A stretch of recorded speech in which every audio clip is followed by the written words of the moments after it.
আমরা বাসার সবাই কোনো মাছই খেতে পছন্দ না করলে চিংড়ি মাছটা কিন্তু সবাই একদম খুবই খুবই পছন্দ করি।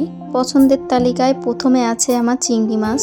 আর এই গলদা বাগদা চিংড়ির খোসা ফেলে দিলে মনে হয় যে টাকাগুলো ফেলে দিলাম, কারণ অনেক অনেক দাম। আমাদের মতো মধ্যবিত্ত ফ্যামিলিতে চিংড়ি মাছ, ইলিশ মাছ এগুলো খাওয়া হচ্ছে বিলাসিতা।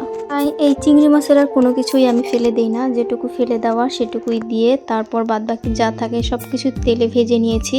তারপর একটু লাউয়ের খোসা, একটা আলু, পেঁয়াজ, রসুন, কাঁচামরিচ সবকিছু একদম বেশি বেশি করে দিয়ে একদম লাল লাল করে ভেজে নিয়েছি। তারপর চিংড়ি মাছটা আগেই একদম এই যেভাবে গুঁড়া করে বেটে নিতে হবে। পাটায় গুঁড়া করতে একটু সমস্যা হয়, তাই ব্লেন্ডারে করে নিলাম। তারপর লাউয়ের খোসা ভাজিটা দিয়ে দিব, দিয়ে একদম সুন্দর মতো ব্লেন্ড করে নিলেই হয়ে যাবে আমার চিংড়ি মাছের আর লাউয়ের খোসার ভর্তা। তাই যাদের মুখে রুচি নাই প্লিজ ভর্তাটা একবার হলেও করে দেখিয়েন। গরম ভাতের সাথে 1 প্লেট ভাত খেয়ে উঠবেন ইনশাল্লাহ, আমি বলে দিচ্ছি। যখন মুখে রুচি থাকে না তখন এই টাইপের ভর্তা করে খাই, অনেক মজা।